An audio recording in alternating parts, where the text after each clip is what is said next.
Hi, everybody. I'm here today to talk about a subject that I never seem to be able to go through a counseling or a therapy session without discussing, or even a class actually without having to discuss.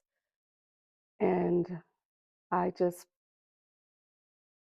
sum it up as because most of the time when I'm sharing and when I am counseling or teaching a class, most of the time it's about relationships, and the subject always comes up with relationships because when people are talking to me and need to have counseling or therapy or whatever it may be, it's usually because something went awry in a relationship, whether it's romantic, whether it's at work or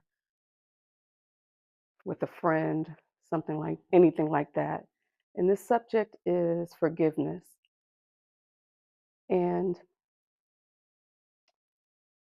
I'm going to be honest, I get really saddened and grieved when I'm talking about it or when I'm listening to the person in the session or the class, because there is such a misunderstanding about what forgiveness is.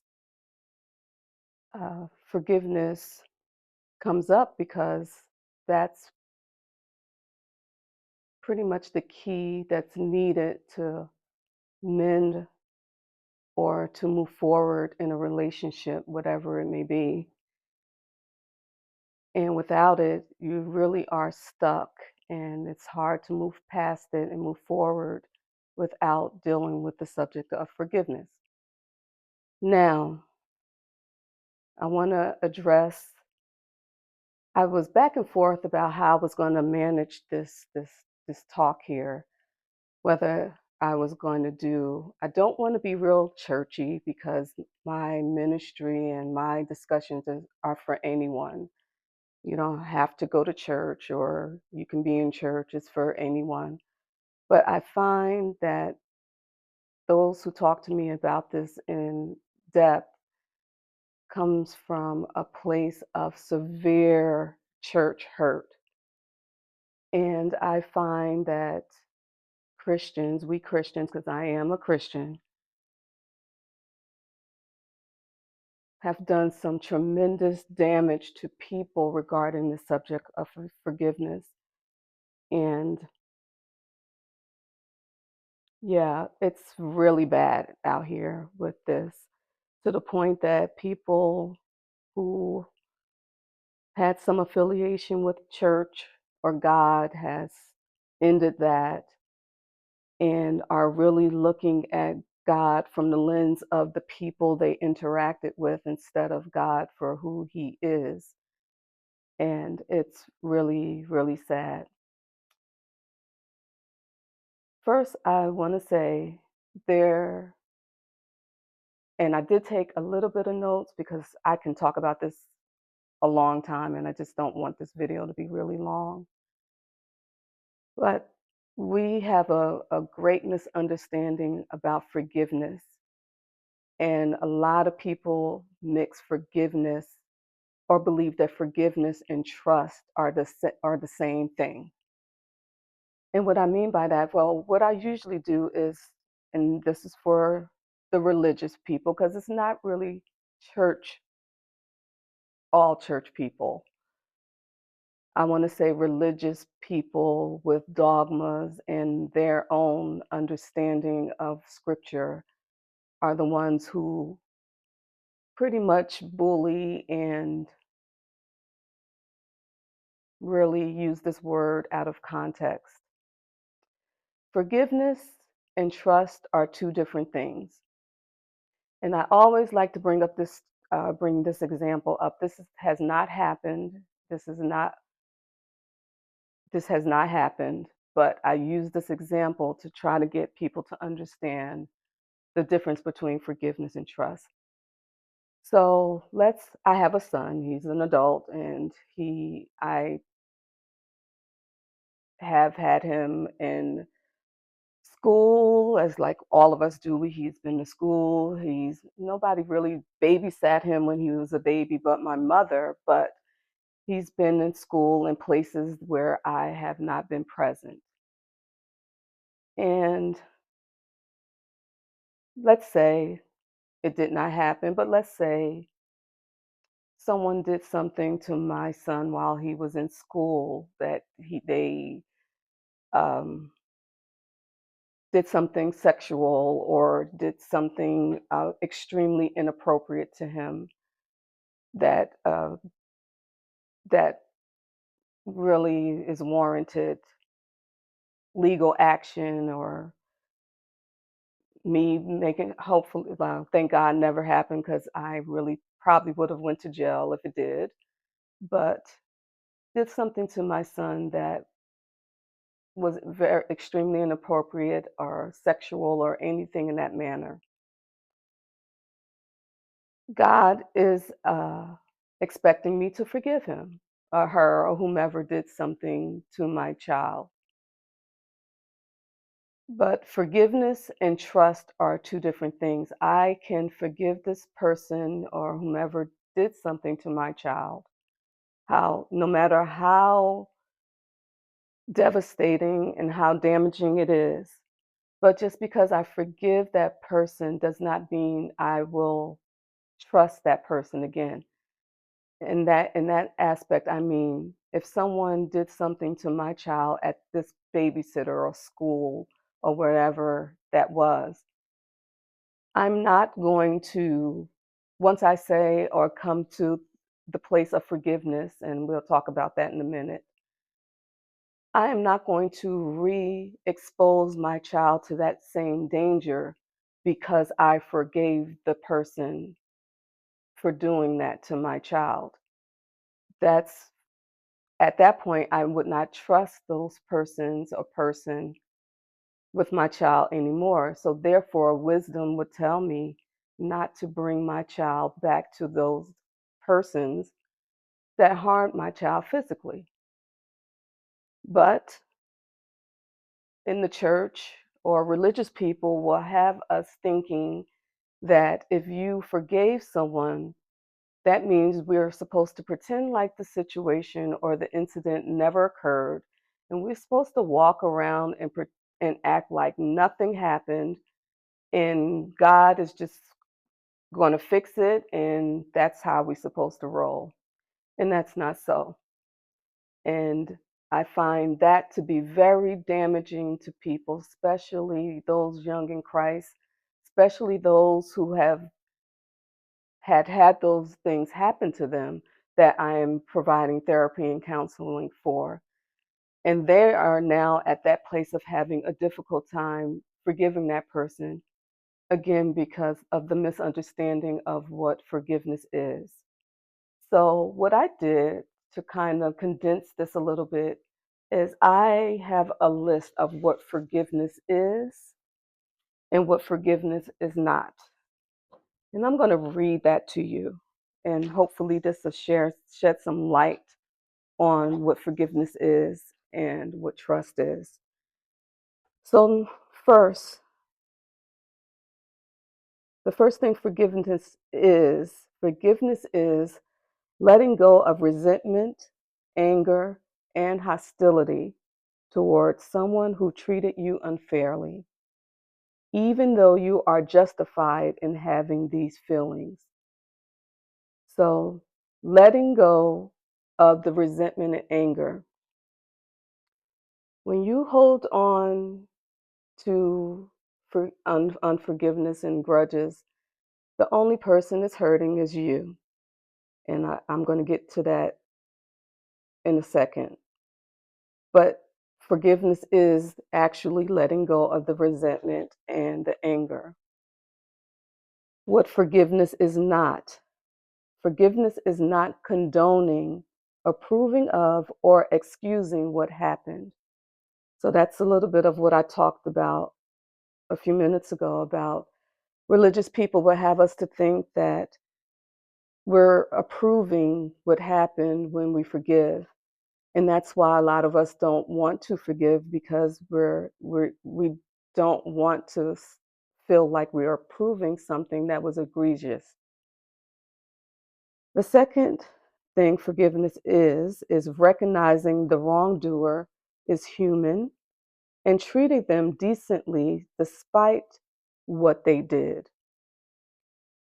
God does never calls us to mistreat anyone, no matter what they've done. We are never to mistreat or harm anyone. But I want to add what forgiveness is not here. Forgiveness is not forgetting how you were wronged or pretending like nothing happened. So, although if our enemy is in need and they did something to wrong us, because I just call them our enemy, we are still to treat them like a human being. We are still to treat them with God's love. Because we're treating them with God's love, it does not mean we are pretending that they did not do anything wrong to us or acting like it never happened. Let me move on. Forgiveness is a chance to amend a relationship that was damaged if you choose to do so. What forgiveness is not, it's not an agreement to continue a relationship as it was. After forgiving someone, you can choose to resume, modify, or end the relationship. So that's where I find most get stuck with. When someone upsets us, when someone harms us, when someone hurts us, it would be wonderful if we could reconcile and have communication and discuss what happened and reconcile the situation. But as the horrific situation example that I brought up a few minutes ago, every relationship cannot and should not be restored. People tend to hold back forgiveness and hold a grudge from my interaction with them because they feel as though they have to be back in a relationship with that person that hurt them and they can't get past the situation in that manner to restore the relationship. So, forgiveness, we must treat our enemies with love. However, we do not have to have a relationship with our enemies. That's where, and I talk, excuse my voice, I've been talking all weekend. That's the piece where I beg to differ with a lot of religious people when they start getting into the situation about divorce. And that's where I get a lot of this pushback because a lot of people, a lot of uh, yeah, men and women come to me and their spouse has cheated, their spouse has abandoned them, or something that is biblical grounds for divorce. And church people or religious people tell them that they must stay in this marriage after their spouse cheated, after their spouse physically abused them, emotionally, mentally abused them, after their spouse abandoned them for years and months and came back. They're told that they should stay married because God hates divorce. And I'm not going to go deep into the divorce thing because I have another video about that. God hates, we are misunderstanding and misinterpreting scripture when we tell people this. There are many relationships that were able to survive, marriages that were able to survive divorce and infidelity, and then there are plenty that cannot. I am and will never condone anyone to stay in a marriage where the party has cheated, the man or the woman, and or if they are being physically abused and or mentally and emotionally abused. I will never, ever condone that because Christ did not die for us to be abused in any way by our spouses. And furthermore, there are so many things out here. First off, the diseases that cannot be cured by medicine that can kill you. And honestly, once that covenant has been broken by another party being entered in the relationship sexually, the marriage is pretty much, the covenant has been broken. If you two choose to stay together, that's one thing. But for religious people to tell people that if they forgive the person, their spouse, then that means they should stay together, that is error and it's false. Forgiveness is not an agreement for you to remain in a relationship with someone who did those things to you, who cheated on you, who abused you. Can the person go and get healthy and can God change them if they choose to be changed? Absolutely. But even though they changed, it still does not mean you have to be with that person. Because in my line of work, 9 times out of 10, they might be okay for the next person that comes along.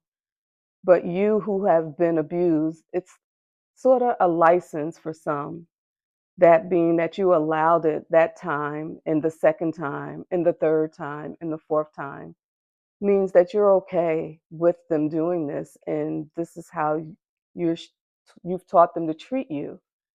So they were probably, and I've seen it over and over again, and I've had counseled people over and over again about the same situation.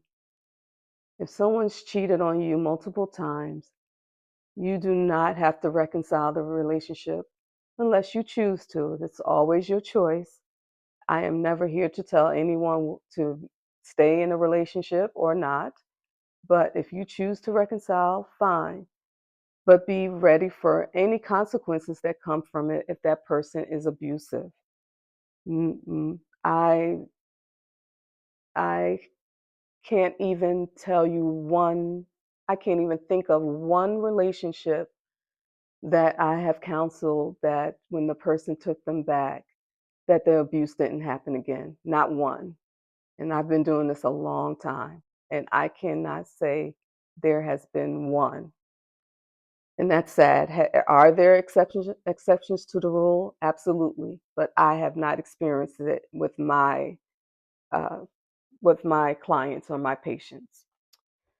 Let's move on. The next thing that forgiveness is a mental shift or a change of heart that develops over time. Forgiveness is not simply saying, I forgive you without meaning it. In fact, you can forgive without ever saying so. So that's another thing that hinders people from forgiveness. Forgiveness is not a feeling, forgiveness is not an emotion. Forgiveness is a decision. As I read, it's a mindset change. You have to choose to forgive. What I usually share with my clients or my patients is once you choose to forgive, eventually your emotions will catch up with your decision to forgive. But if someone did something horrendous and devastating to you, you're not going to be okay with that for a long time, and that's the disservice we give, religious people give, and church people give people, that when you forgive someone you're supposed to instantaneously feel like doing cartwheels or singing in the rain or whatever it is. That's a misunderstanding of what forgiveness is. Forgiveness takes time.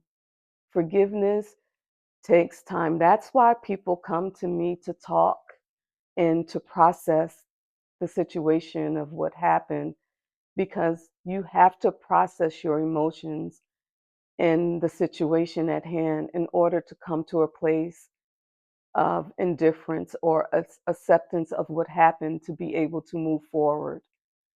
When someone says they forgive someone and they forgive them instantaneously, and it's been something really traumatic, I am really questioning that person's understanding of what forgiveness is and whether they actually really process their emotions regarding that situation. Forgiveness, 9 times out of 10, takes time for you to come to a place of it not re-triggering you anymore. Let's move on. Forgiveness is a process that can start at any time. You can forgive a person who is no longer in your life. Forgiveness is not something you do for the other person. Forgiveness is for you. So you can forgive someone, whether you tell them or not. You don't have to tell them. That's where we get into this thing about closure and wanting to have this conversation, looking for that person that harmed you to tell you they're sorry or apologize. You may never get that. You may never get the person. First off, the person may still feel like they've not done nothing wrong. They can be narcissistic and think that you brought all of that on yourself, that their behavior is your fault. Forgiveness does not have to happen by communicating that to the person. Because also, there are plenty of people that have harmed us who are no longer walking the earth. They are dead in their grave, and you can't have this conversation. So please be mindful that forgiveness happens within you. You don't need to have a closure conversation because most of the time, having a closure conversation draws that person that hurt you to gaslight you or hurt you some more or make you doubt your decision that you made of the situation that you know that occurred. So sometimes it's safer to not have this closure conversation, move forward with your life and have the closure conversation with a professional or a trusted friend that will tell you the truth about what's going on. But please don't think that forgiveness is for the other person. When you hold on to unforgiveness and grudges, all you're doing is hurting yourself. That person that hurt you has probably moved on with his or her life, probably in a whole nother relationship. That boss that fired you or mistreated and mishandled you at that job has already placed someone in your position and has moved on with the company. That friend that you had, that close friend that you had where that situation hurt so bad, he or she is probably still feeling as though they did nothing wrong and that you're over exaggerating and moved on with their lives. Unforgiveness is like drinking poison and thinking that other person is going to die from the poison that you drank.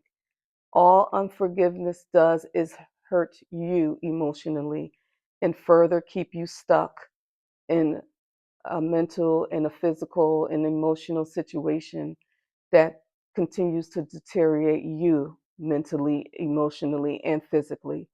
Because believe it or not, the stress of unforgiveness does attack our bodies and our physical health. So forgiveness is not for the other person, it's for you, especially for those relationships that will not be reconciled. Now, forgiveness can be for both parties because if you choose you want to reconcile the situation and you feel that it's able to be saved, that relationship, then yes, forgiveness would be for both of you. But then that's where more of the work comes in, and that's where I bring up trust. Forgiveness is not trust. Forgiveness and trust are two different things. If you decide you are going to reconcile this the relationship, the trust factor is different. If that if a husband and wife after infidelity decides they want to get back together, there's going to be after infidelity, there is going to be an issue of trust. That is what I bring my couples through, that piece of how that person who was unfaithful is going to manage the distrust that their spouse has. There are a lot of tools that I give, and there's a time span that I give of watching my couples with the situation, because sometimes the spouse who claims that they forgave the unfaithful spouse tends to hold that over their head for an amount of time that's just not reasonable, especially when the spouse who was unfaithful has proven that they have changed and they are faithful to the relationship and they have not been unfaithful. Then that's when, and I'm not going to give a whole counseling session here, but that's when it gets sticky, because now we have to deal with that spouse who the trust has not been rebuilt, no matter what that unfaithful spouse has done to try to rebuild it. So again, that brings me back to forgiveness and trust are two different things. And I don't know any relationship, whether it's a marriage, whether it's a friendship, um, even work relationships, where there's and according to what the work is, let me say that, because sometimes you can do a job where you're not around the person who's caused you harm. But if you do not have trust in a relationship, don't see, I have not experienced any relationship working where there's a lack of trust. Like I said, I'm not going to go into a long counseling session about that, but there has to be trust. That is like yeah, there has to be trust in a relationship if you want it to be restored. Let's move on, because yeah, I can feel myself getting ready to go on a tangent, and I don't want this video to be really really long. Forgiveness. I have two more here. Forgiveness is an opportunity to heal. Forgiveness can reduce symptoms of trauma, anger, anxiety, and depression. Additionally, it can increase hope and self-esteem. Forgiveness is not getting even or getting revenge. Getting even might feel good in the moment, but unlike forgiveness, it does not resolve anger and resentment. So, honestly, the more you take revenge, the more you let someone live rent free in your mind, the more resentment is going to build in your emotions and in your spirit. So, use that time to grow in forgiveness, to deal with your anger and resentment. That's why I said forgiveness is a process, and you're going to definitely need time to process your emotions. You're going to go through a myriad of emotions: anger, hate, depression. You're going to wonder why. You're going to wonder, what did you do wrong? You're going to question yourself about your decisions. There's a whole lot of things that's going to go into the fact of your decision of forgiving. And so those things need to process for you to genuinely have worked through the situation so you can move forward with your life with peace. And the final one about what forgiveness is and forgiveness is not: forgiveness is a personal decision that only you can make for yourself. No one can make you forgive another person. And forgiveness is not something that can be forced. Just because you want to forgive doesn't mean that forgiveness has been achieved. And that's kind of a bit what I've been talking about. Religious people can kind of make you feel like you're being bullied, or make you feel that you don't believe in God because you are dealing and you're working and resolving your emotions about forgiving someone that harmed you. Forgiveness, Just look at the situation about when forgiveness is needed. If the person really wasn't close to you in some sort of way, if they were, and I think David talked about it about, and I'm paraphrasing here, David in the Bible talked about how it's one thing if your enemy does something to hurt you or something to attack you because of that's your enemy, right? We expect our enemies to do something to us to upset us and to harm us.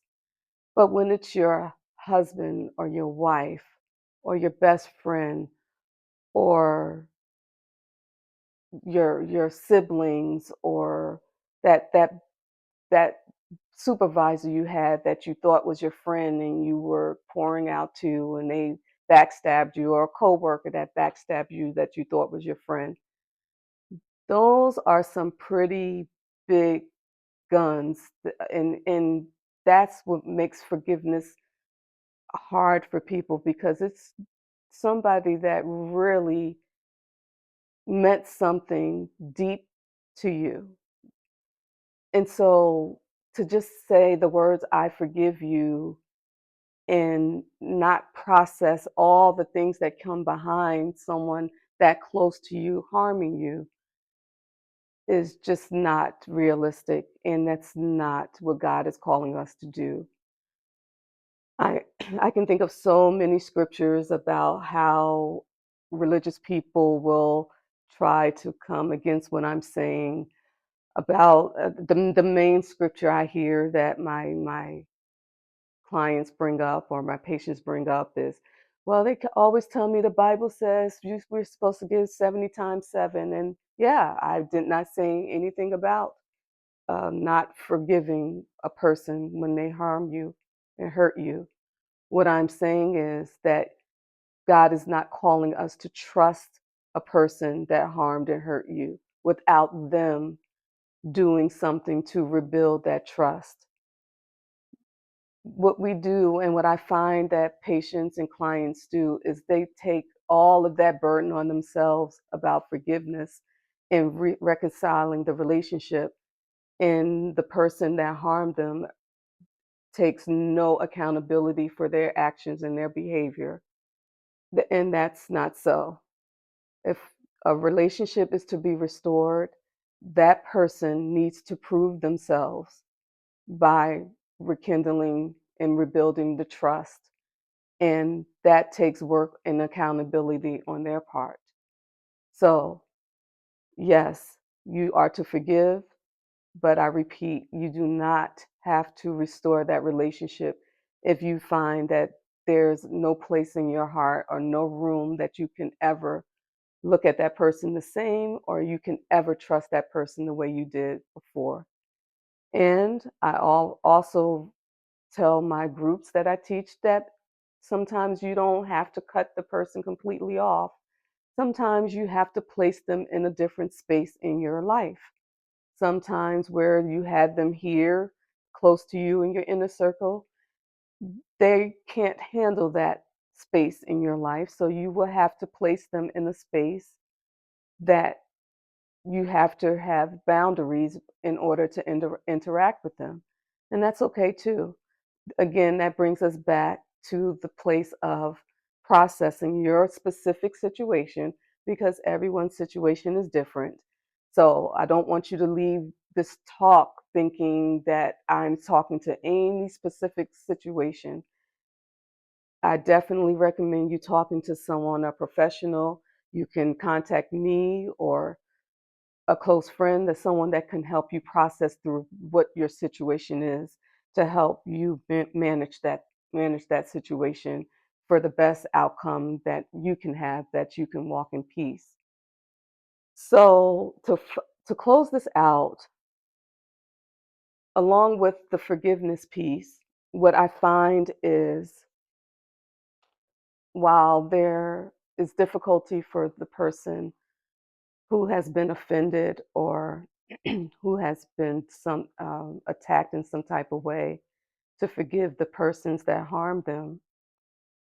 What I find in most of us is that we have a hard time forgiving ourselves. Excuse me, again, my voice is leaving.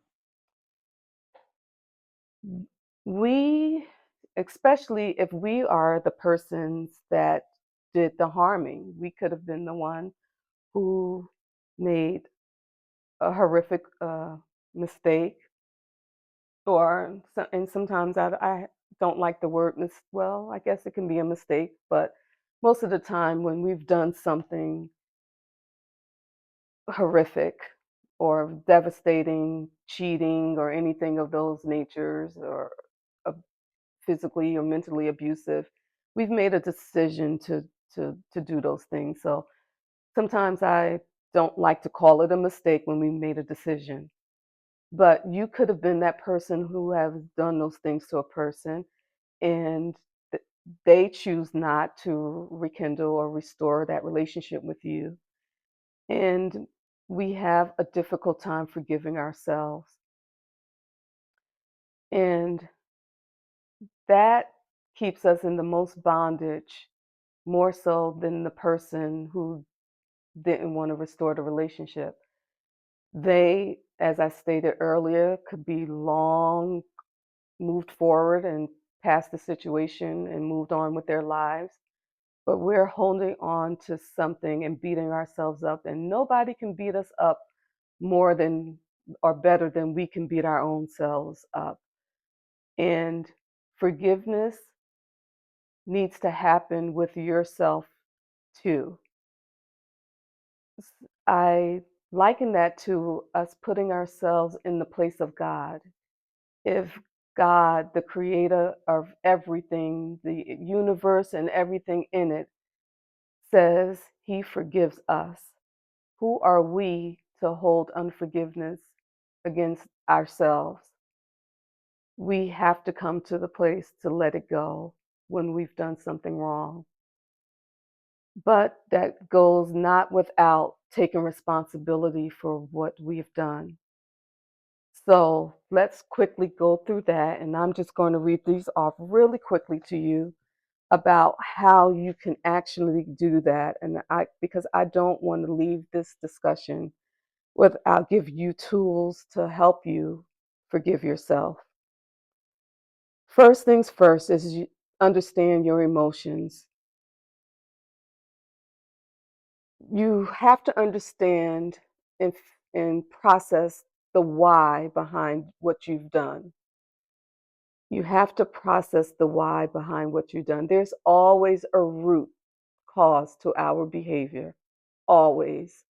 And that's what a professional will help you discover the root cause of your behavior and why you've done what you've done. If you were a cheater, an abuser, um, a people pleaser, whatever it may be that you found yourself in the situation of doing harm to someone else, there is a reason why. There's a root cause of that. And you have to understand your emotions, the why behind what you've done in order to move forward with forgiving yourself. The second thing you want to do is accept responsibility for what happened.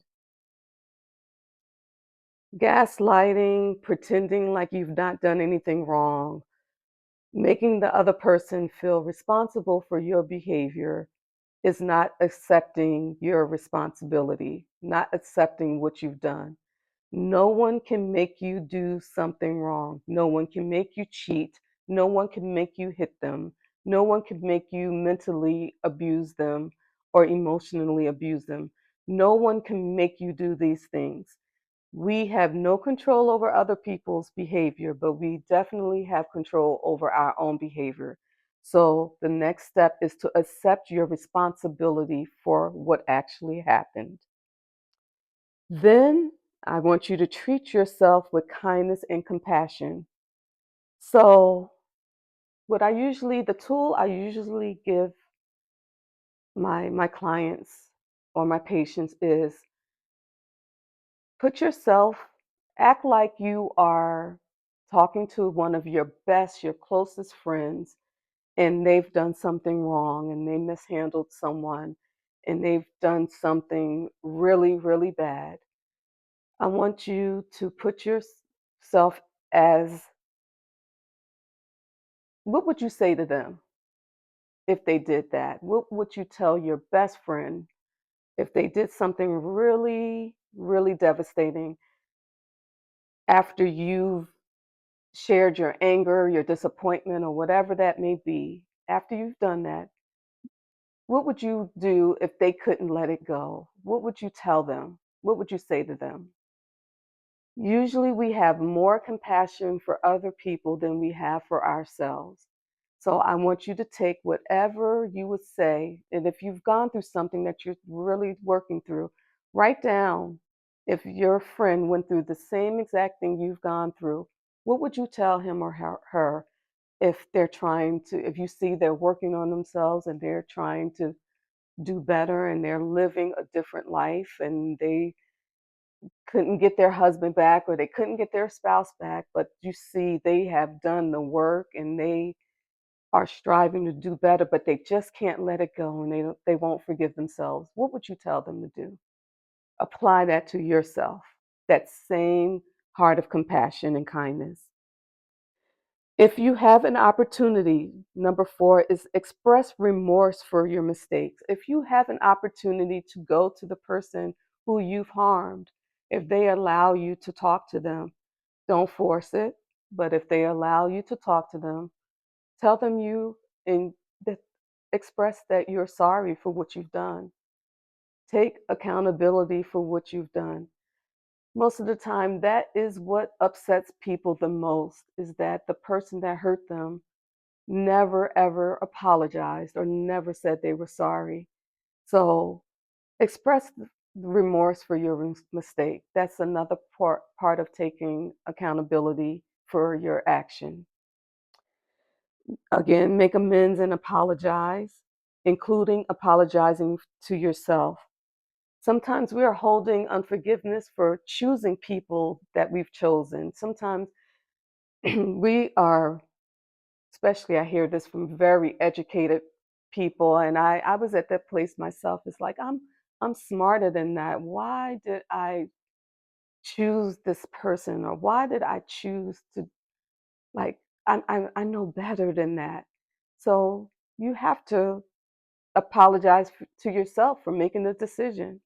That's another place of taking ownership, acceptance, and another step of moving forward.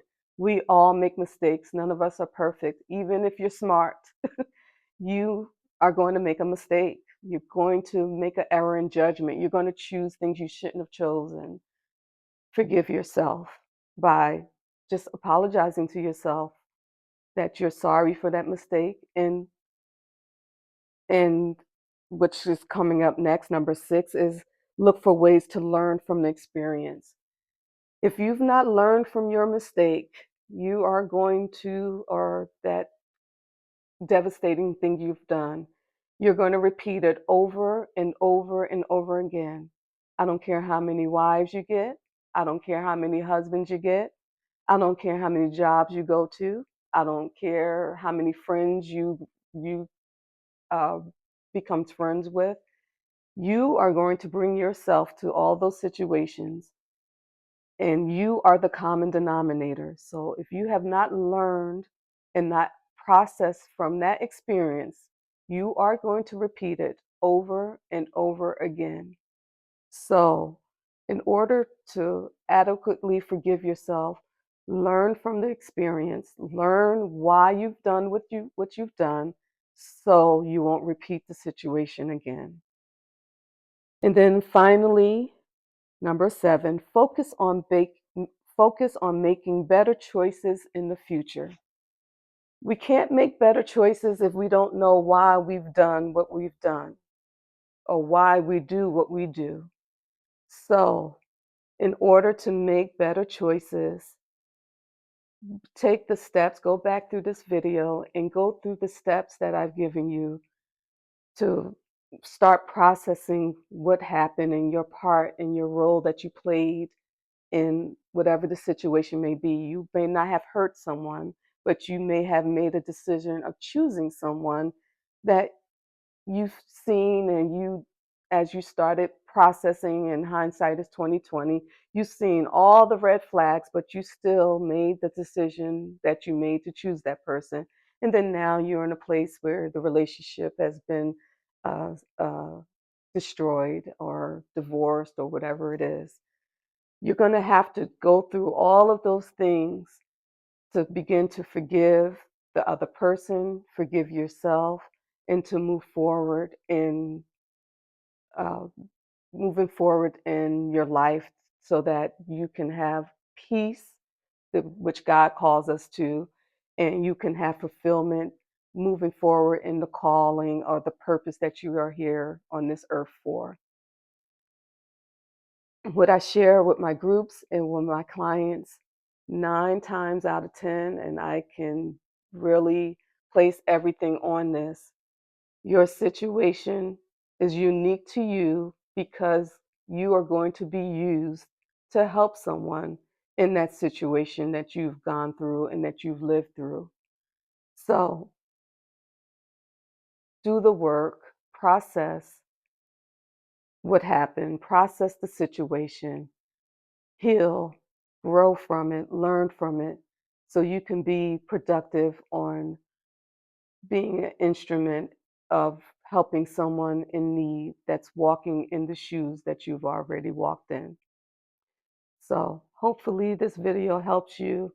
If you need to talk and you need to process, or you have any questions about what I've shared with you, please don't hesitate to make an appointment.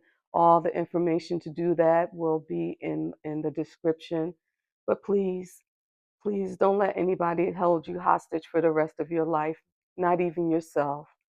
Forgive, move forward, and walk in the peace God called us to walk in. God bless you. Have a good day. Bye for now.